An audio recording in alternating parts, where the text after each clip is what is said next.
of something real quick here. I'm just a vet. No, that one's been done. Good morning. Good morning. So I'm Mark Perez. Many of you know that. You also, some of you know me as a pickle, and that's okay too. But what many may not know is that from 1992 to 1996, I served in the United States Navy. Mark asked me to say a few words. Actually, what he said was, could you tell us a story from your time in the Navy? And I started going through stories in my head, and there was a time at the bar, and that's not an appropriate story. There's the one about the Marine Corps flagpole, and that's not an appropriate story either. There's a lot of stories that end with, that's your tax dollars at work, and that's probably not what you wanted to hear either. So I had a really good time, and I leisurely strolled down memory lane. And then I came to a story that that was very fitting, and it's not one that I tell very often. Probably because it's a serious story, and I'm not very serious. So I was stationed at the Strike Air Test Director at Naval Air Warfare Center, Aircraft Division, Naval Air Station, Patuxent River, Maryland. We just called it Strike at Pax River. I fixed airplanes. It was pretty much like a normal job. I wasn't out on a ship. I'd go to work either during the day or overnight, come home and enjoy some adult beverages, play some cards, have a good time. So it was the service part, the sacrifice part. While I was away from home and while the work was hard and what we were doing mattered, at times it didn't seem like it was serving. But one weekend, myself and four of my shipmates, we piled into a car. We were an hour and a half south of Washington, D.C. So we drove up to Washington, D.C. to do a little sightseeing. Normal things, the Smithsonian Museum, the Lincoln Memorial, National Mall, Washington Monument.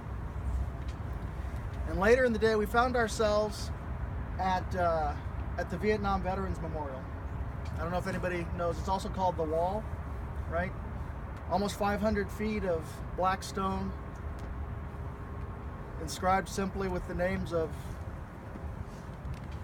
soldiers, sailors, airmen, Marines that didn't come home.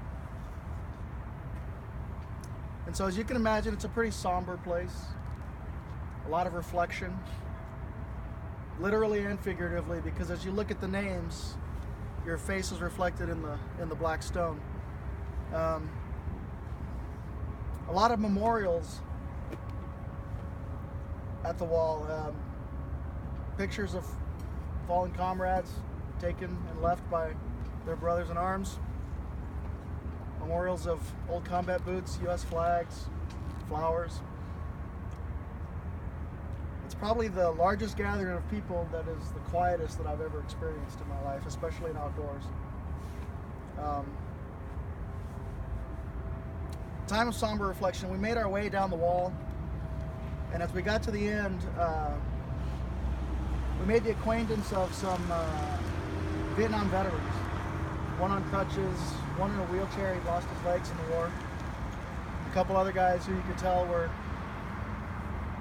not necessarily fully back yet, I think would be a good way to put it. And naturally, they picked us out of the crowd. It's not very hard to pick out a young military member when you're out of the town, right? Shirt's tucked in, collared shirt, you're wearing a belt, and your hair looks like you may have accidentally made a mistake at the barber chair. But so they picked us out, and we started talking, and it was the normal small talk that happens between veterans or military members. Where are you from? What branch of the service are you in? What do you do? And we had a great conversation about many different things. And as we got ready to leave, the guy in the wheelchair looks at us and he says, "Thank you for your service." Simple words that we all utter today, but it kind of took us all aback, because here's a guy who had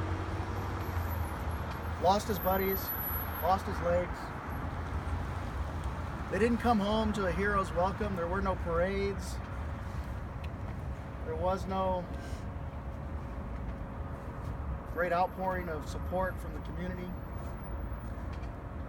They'd gone and done a really hard job, sacrificed a lot, and come back, not necessarily to a grateful nation, but to something different. And this man was thanking us for our service. We asked him, we said, that's kind of tough. We just thank you for your service. And what he said was, we did our part, and now you're doing your part,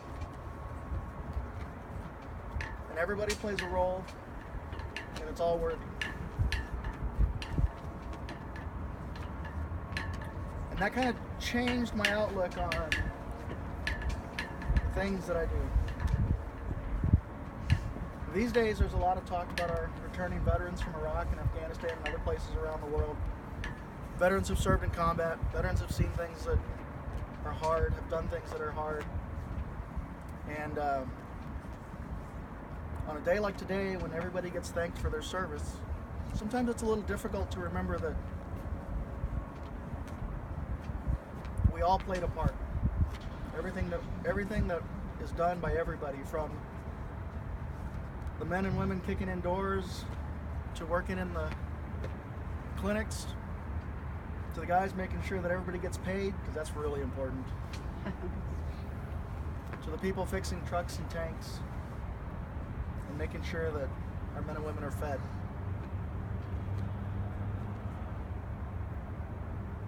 But it's a humbling thing to be thanked for your service. Something that was done voluntarily, and in a lot of instances, not really with the intent of noble service. Because I'll be honest with you, I joined the Navy because I didn't have a really good answer to my dad's question of, what are your plans? I thought he meant, I'm going to the river to go drink beer with my buddies, but that wasn't it. So on today, Veterans Day, when we remember those that have served, we thank people for their service. Just remember that all those veterans were all part of a team, and everybody's work mattered. And that includes your own. Because it took me a long time to figure out what the proper response was to thank you for your service. And the truth of the matter is, the answer is, thank you, all of you, for your support. Thank you. Thanks, Mark.